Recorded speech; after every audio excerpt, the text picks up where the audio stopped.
আপনি আমাকে কথা বলতে দিবেন না, আমি কথা বলবো আপনি গুলি করে মারবেন। আমাদের এদের অনেকের জন্মই হয় নাই, তখন আপনারা এখনো এদেরকে রাজাকার বলেন। আপনার লজ্জা করে না আপনারা এই বাচ্চাগুলিকে এই কথাগুলি বলেন? এই আন্দোলনকে এভাবে প্রতিহত করাটা কি আপনার কাছে যৌক্তিক মনে হয় কিনা? কোন আন্দোলনকে?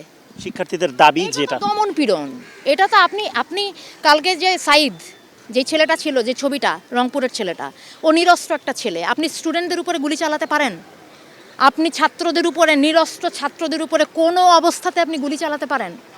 এটার জবাব প্রশাসনকে দিতে হবে। বাংলাদেশের মানুষ এটা জানতে চায় যে আমরা একটা প্রাণের কথা বলবো, একটা দাবি তুলবো, আপনার সেটা পছন্দ না হতে পারে, আপনি বাহাস করেন আমার সাথে, আপনি আমাকে কথা বলতে দিবেন না, আমি কথা বলবো আপনি গুলি করে মারবেন। ও একটা মায়ের বাচ্চা, ও একটা বোনের ভাই, আপনি ওকে মেরে ফেলছেন, এটা একটা কথা হলো?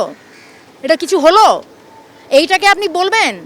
এইটাকে আপনি স্বাধীনতা বলবেন? আমি কিভাবে আপনি কি এইখানে আপনি এই প্রশ্ন তুলবেন যে রাজাকার নাকি কি? এগুলি হচ্ছে আপনারা বহুদিন ধরে এই কার্ড খেলে যাচ্ছেন, মুক্তিযুদ্ধ আর কি। আমাদের এদের অনেকের জন্মই হয় নাই, তখন আপনারা এখনো এদেরকে রাজাকার বলেন। আপনার লজ্জা করে না আপনারা এই বাচ্চাগুলিকে এই কথাগুলি বলেন? আপনারা লজ্জা করে না যে কেন এই ছাত্র গোষ্ঠী এরকম একটা আপনারা কোথায় কিছু একটা ন্যায্যতার কিছু একটা অধিকারের কথা বললে আপনারা বলেন যে রাজাকার? আর এই আশ্চর্য কথাবার্তা! আমার স্বাধীন দেশে আপনি আমাকে, আমি আমার ন্যায্য অধিকারের কথা বলবো, আপনি কথায় কথায় আমার মুখে ছুঁড়ে মারবেন রাজাকার, কথায় কথায় ছুঁড়ে মারবেন রাজাকার। এটা কি ফাইজলামি? এটা বাংলাদেশ, এটা অনেক মানুষ, সাধারণ মানুষ এখানে যুদ্ধ করে স্বাধীন হয়েছে। আপনি সেটার আপনারা সেই ক্ষেত্রে মুক্তিযুদ্ধ বিরোধী কাজ করেন। যারা কথায় কথায় রাজাকার শব্দটা ব্যবহার করেন, আপনারা নিজেরা আজকে বাংলাদেশের স্বাধীনতার পরিপন্থী মানুষ।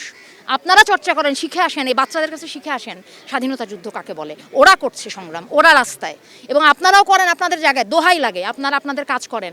শিক্ষার্থীদের সাথে আমি সম্পূর্ণ একাত্ম। শিক্ষার্থী শুধু না, বাংলাদেশের মানুষের কথা শুনতে হবে আপনাকে। এখানে অনেক ঘটনা ঘটে যাচ্ছে, এটা এইখানে আপনি সেই মুক্তিযুদ্ধ আর রাজাকার নিয়ে পড়ে আছেন। এটা এখানে মানুষের প্রাণের কথা শুনেন।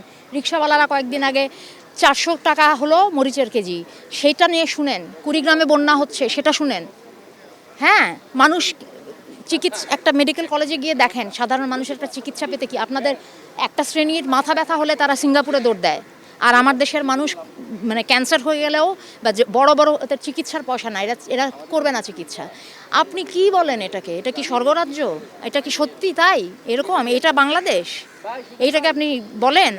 সাধারণ মানুষের অর্থনৈতিক স্বাধীনতা, কথা বলার স্বাধীনতা, কোনো কিছু যদি না থাকে আপনি সেটাকে বলবেন?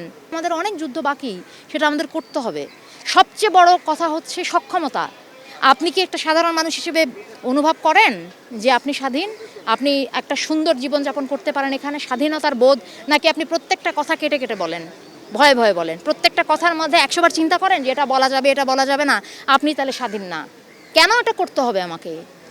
এইটার জন্য লাখো শহীদ জান দিল, এইটার জন্য এইটাকে আপনি স্বাধীনতা বলেন? আর এইটা যেটা মুক্তিযুদ্ধের পক্ষশক্তি যারা বলে নিজেদেরকে, তারা এখন ক্ষমতায়, তারা ক্ষমতায় থাকা অবস্থায় যদি আমাদের স্বাধীনতার বোধের এই অবস্থা হয়, তাহলে কাকে বিশ্বাস করবেন আপনি? কাজে স্বাধীনতার এখন অনেক বাকি, অনেক স্তরের স্বাধীনতা বাকি। হ্যাঁ, পতাকার স্বাধীনতা এসছে।